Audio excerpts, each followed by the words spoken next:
Alors bonjour à toutes et à tous et bienvenue à cette session numéro 2 du cours Introduction au développement web.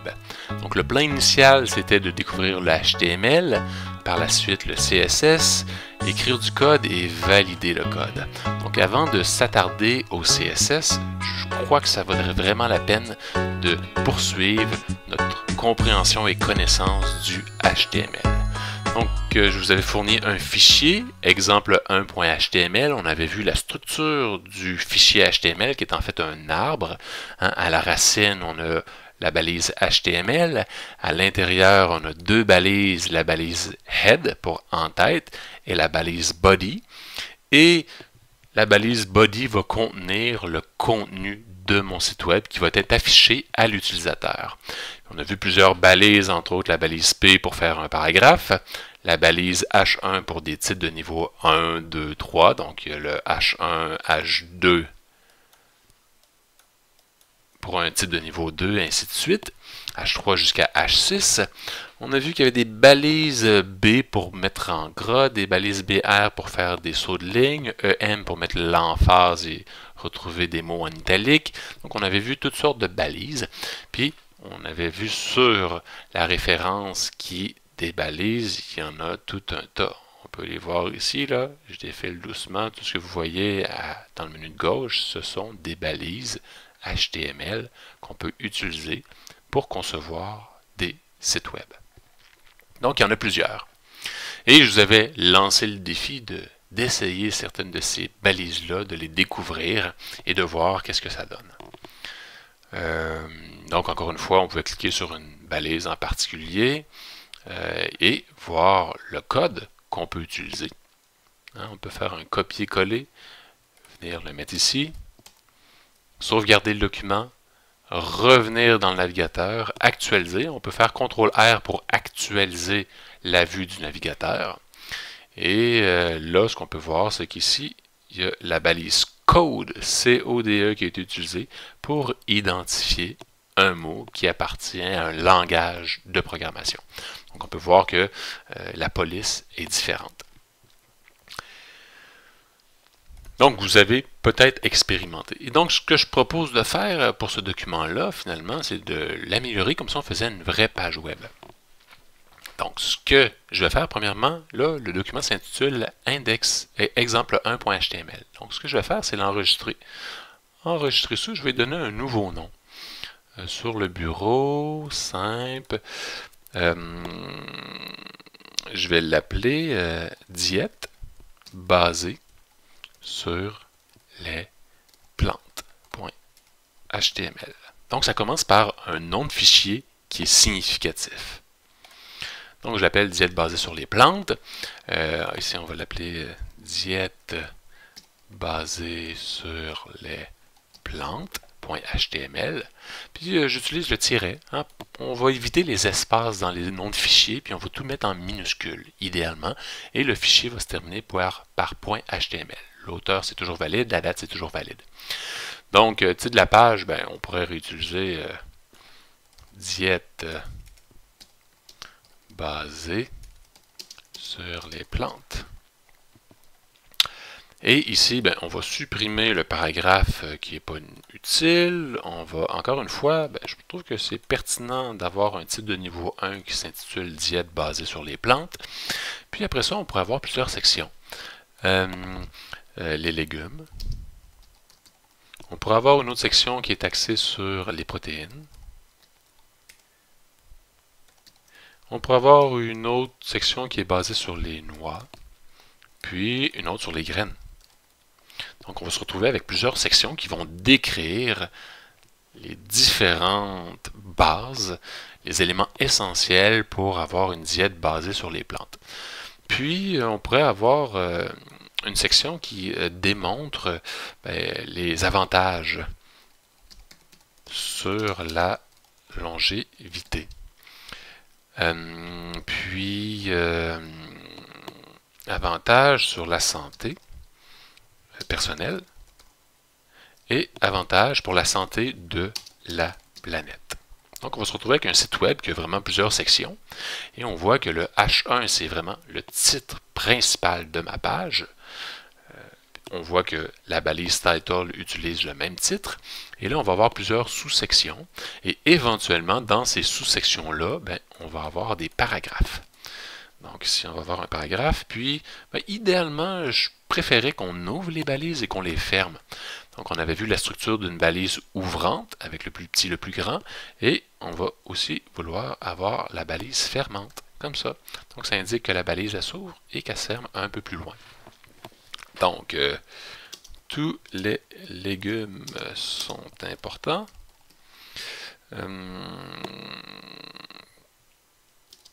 Idéalement,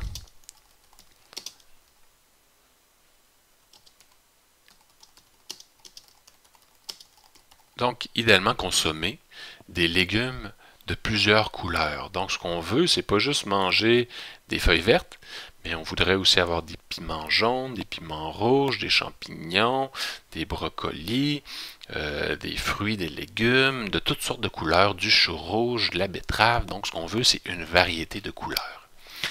Après, les protéines, là, on pourrait avoir un autre paragraphe. Puis, on pourrait parler, entre autres, les algues contiennent beaucoup de protéines. Jusqu'à 50%. Et 50% de protéines. Les animaux, ça oscille entre 20 et 30. Mais on a des algues qui en contiennent jusqu'à 50%. Et les légumineuses, les pois cassés, etc., n'en contiennent aussi beaucoup. Puis ce qu'on peut voir aussi, c'est sur Google, ils ont une section pour voir la valeur nutritive. Donc ici, on a les pois cultivés. Et ce qu'on peut voir ici, c'est que il y a des protéines 5 grammes pour 100 grammes. Donc, c'est pas tant que ça, c'est 5%. Les pois chiches, on pourrait cliquer dessus. On pourrait voir que les pois chiches, eux, ils ont 19 grammes de protéines. Donc, c'est 19%. C'est presque autant que le poulet. Puis, je ne sais pas si on les haricots. On pourrait aller voir les haricots. Donc, on voit ici 21 grammes sur 100 de protéines. Donc, c'est vraiment une bonne source de protéines. Puis, d'après ce que je comprends, c'est que ces protéines-là seraient mieux assimilées que les protéines animales. Bon, les noix, etc. Et là, si je ne veux pas taper beaucoup de texte, puis j'ai pas bien le temps, je pourrais remplir et créer des paragraphes avec du lorem ipsum. Donc, c'est utilisé par les graphistes ou les développeurs web, LOREM, Ipsum, donc on me le propose déjà, et je vais tomber sur un site web qui va me permettre de générer des paragraphes. Donc on explique un petit peu qu'est-ce qui se passe, comment ça fonctionne, et là je pourrais générer 2 paragraphes de lorem ipsum, et tout simplement les copier-coller. Et je vais me retrouver, je vais encapsuler ça dans une balise P pour paragraphe. Je me retrouve avec ici 2 blocs de code, et là, je vais me retrouver. Hop, là, je pourrais utiliser cette fonction-là qui va me permettre de mettre le tout et de visualiser sans avoir à défiler. Donc, j'ai 2 paragraphes de lorem ipsum, etc. Et là, il y a une balise P qui a mal été fermée. Ça va être ici.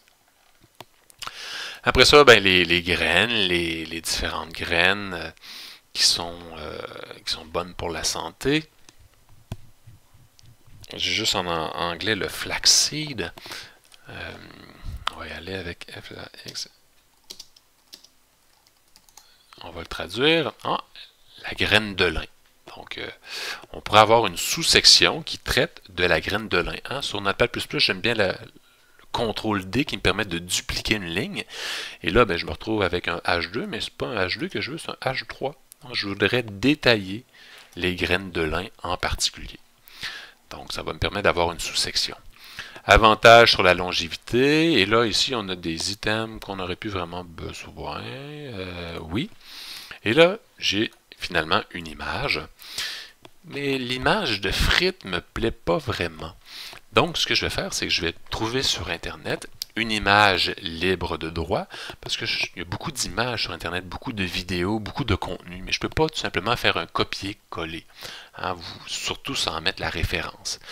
Et, il y a des bibliothèques libres de droit où on peut utiliser le document, soit audio, vidéo ou image, sans avoir à indiquer la source, sans avoir à indiquer l'auteur. Donc, ça simplifie un peu là, le développement d'un site web en ayant des médias de qualité. Donc, il y en a pour la musique, et il y en a aussi pour les images, et celle que j'aime bien, c'est PixEB. Et voilà. Superbe image gratuite. Donc, je vais cliquer ici, et là, j'ai toute une panoplie d'images qui sont gratuites. Donc, libre d'utilisation. Photos, illustrations, images vectorielles, vidéos, etc. Donc, je pourrais taper légumes. Et là, je me retrouve avec un beau panier de légumes. Bon, parfait. Je pourrais l'utiliser. Ah, mais je me demande si l'autre image ne serait pas mieux, moi, c'est juste des oignons. J'aimais bien le fond blanc qui se serait bien intégré dans mon site, mais on va y aller avec celle-là. Et là, je peux télécharger gratuitement cette image. Donc, c'est parfait. Je vais la télécharger en format Full HD, donc 1920 pixels. Mais là, je suis en train de me dire, est-ce que j'ai vraiment besoin d'une grosse image comme ça? Est-ce que je pourrais tout simplement utiliser une image de plus petit format? Peut-être, mais je vais y aller tout simplement avec la formule HD. Je vais télécharger le tout. Il va me demander où se trouvent les motos. Est-ce qu'il y en a d'autres? Je vais télécharger et je vais avoir l'image ici des légumes. Et là, ce que je vais faire, c'est que je vais justement prendre cette image-là et je vais la mettre dans ma structure de fichier. Donc, je ne l'avais pas présenté encore. Mais on peut voir que j'ai un document qui se nomme diète basée sur les plantes et j'ai un dossier image qui contenait cette fameuse image de frites. Donc, je vais plutôt prendre l'image, je vais la déplacer ici. Et là, c'est une image en haute définition. Je vais l'appeler légumes ou diète basée sur les plantes, légumes. Donc, encore une fois, j'utilise des mots-clés qui sont associés à mon site web. Donc, si quelqu'un recherche sur Google diète basée sur les plantes, ben, il y a plus de chances qu'il tombe sur mon site parce que ces mots-clés apparaissent souvent sur mon site. Et là, j'avais une extension .jpg. Donc, là, on ne la voit pas, hein, l'extension. Ici, c'est un fichier PNG et ici, c'est un fichier JPG. Donc, ça peut être mélangeant si vous n'avez pas les extensions. Donc, si je me souviens bien, là, il doit y avoir un endroit quelque part où que je peux définir avec la touche Alt. Je peux faire affichage ou outils. Je peux venir dans options des dossiers. Et dans affichage, il y a une section qui me permet d'afficher l'extension. Regardez cela. Masquer les extensions des fichiers dont le type est connu. Oui, le système connaît les JPEG, les .html, mais moi, j'aimerais ça pouvoir voir cette extension-là. Donc, en cliquant sur OK, je viens de voir apparaître le .jpg et le .png. Donc, cette image-là, je vais vouloir l'intégrer. Et remarquez bien que mon fichier HTML est à la base de mon dossier et il y a un sous-dossier qui se nomme IMG. Donc, il faut faire le lien vers cette image-là. Donc, on avait déjà le nom de dossier dans notre code HTML et on va remplacer frites par diète basée sur les plantes, les légumes. Donc, je vais sauvegarder le document et je vais actualiser ici mon document. Et, ben, ce n'est pas le bon document. Hein. Ça, c'est l'exemple 1. Donc, je vais plutôt venir ici dans Exécution et lancer dans Chrome. Et je vais me retrouver avec ma nouvelle page web qui s'intitule Diète basée sur les plantes. On voit qu'on a des sous-sections, les légumes, les protéines, les noix, les graines. On voit qu'on a un sous-titre qui est une sous-section de graines, donc la graine de lin. Puis on a d'autres sections, avantages sur la longévité, etc. Et on va se retrouver avec cette fameuse image-là. Donc elle est quand même assez grosse. Puis elle n'est peut-être pas optimisée. Donc si on retourne ici dans mon dossier, je me retrouve avec un fichier de... On ne voit même pas la taille, mais je peux cliquer avec le bouton de droite, faire propriété, et je vais voir que c'est 561 kilooctets. Donc c'est quand même assez gros pour une image.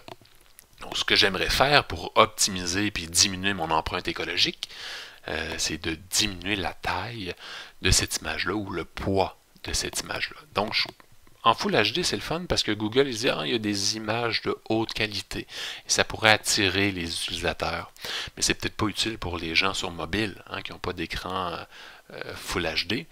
Donc, peut-être que ça vaudrait la peine d'optimiser le tout.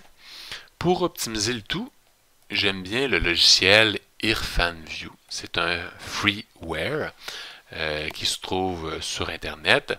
Il est gratuit. Et ça fait plusieurs années que je l'utilise. Je le trouve super bon pour faire de la transformation en lot d'images, l'optimisation d'images, ajouter un petit peu de texte. Donc, regardez ici, j'ai une signature. Si je veux l'enlever, je peux tout simplement faire un CTRL-C puis faire un CTRL-V. Je pourrais sélectionner une partie et faire un CTRL-Y pour un crop. Je peux zoomer out. J'ai quelques filtres qui sont intéressants pour moi. Donc, je pourrais passer en mode négatif. Je pourrais convertir en niveau de gris. Je pourrais ajouter les couleurs, ajouter le filtre pour que ça soit plus sharp ou mieux défini. J'ai toutes sortes d'effets de boutons 3D. Donc, c'est vraiment un logiciel intéressant. Donc, on a juste à taper IrfanView, download sur Internet, et je vais tomber sur le site web et je vais pouvoir télécharger gratuitement ce logiciel-là. Donc, c'est quelque chose que je vous propose de faire. Et pour revenir à notre image, donc je peux tout simplement glisser, déplacer l'image avec cette belle image Full HD. Donc, pour bien la voir, je vais appuyer sur le moins. Puis peut-être qu'ici, je trouve qu'elle est quand même bien cadrée, mais si on veut mettre l'emphase sur les légumes, peut-être que je pourrais recadrer quelque peu. Donc, je vais faire une sélection.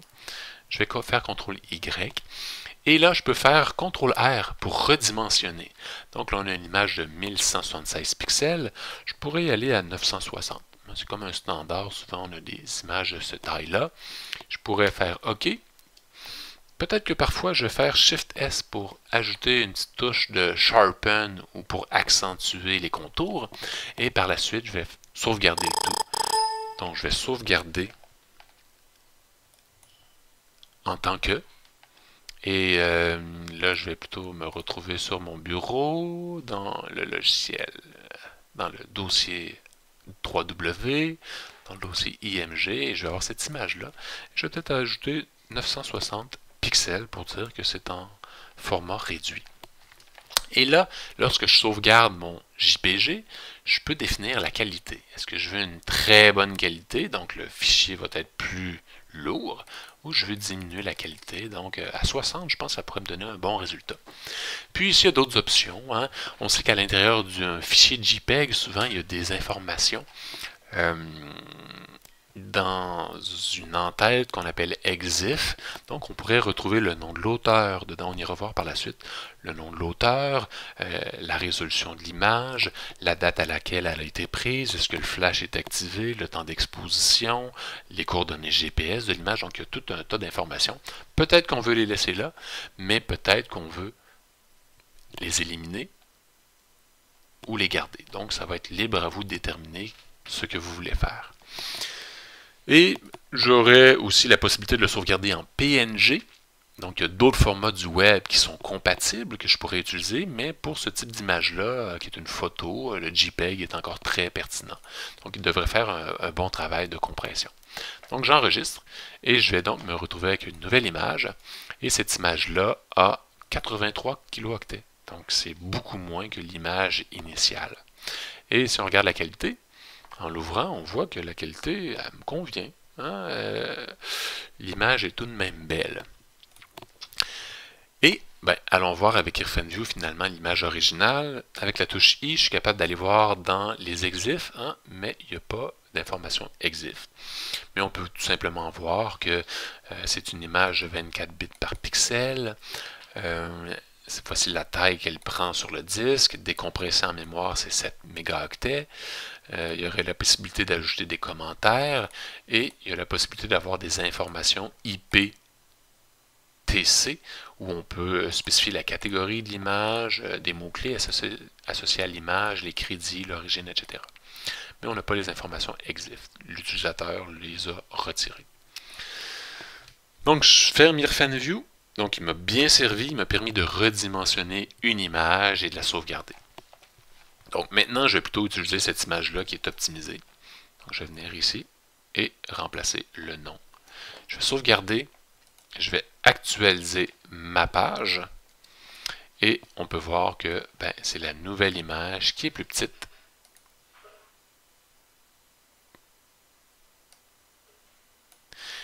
Qui a été redimensionnée, qui est plus petite, et là, mon site web est plus léger.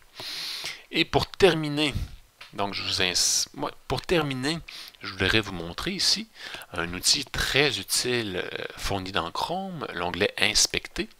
Donc si je viens ici dans Inspecter, je vais pouvoir inspecter mon document HTML. Donc je peux naviguer à travers les différentes sections, voir les paragraphes, voir les titres de niveau 1, avoir un lien vers l'image. Et je peux aussi voir la structure du HTML ici. Et je peux voir les feuilles de style qu'on va voir au prochain cours.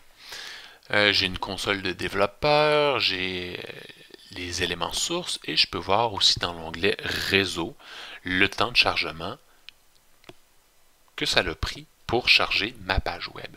Donc ma page web est composée de deux documents, le document HTML et d'une image, et le tout a été chargé en 18 millisecondes. Donc c'est un outil très intéressant pour analyser la performance et voir la taille de mon site web. Et donc éventuellement on veut optimiser ces paramètres-là pour que le site web se rende rapidement chez l'utilisateur et qu'on économise de l'énergie en optimisant nos médias, que ce soit de l'audio, de la vidéo ou des images. Donc ça met fin à la deuxième session pour le développement du site web. Donc on s'est retrouvé avec un site web qui est un peu plus orienté contenu. On a vu l'importance des différentes balises H1, H2, H3, l'importance des paragraphes, le lorem ipsum, donc le site web lorem ipsum qui me permet de générer des paragraphes et éventuellement ces paragraphes-là seront remplacés par du vrai contenu. Et on a vu comment redimensionner une image et l'intégrer au site web. Donc j'espère que ça vous a plu. Donc, comme exercice, tentez de reproduire sensiblement le même type de site web avec plusieurs sections et sous-sections en choisissant un sujet qui vous intéresse. Donc merci et à bientôt.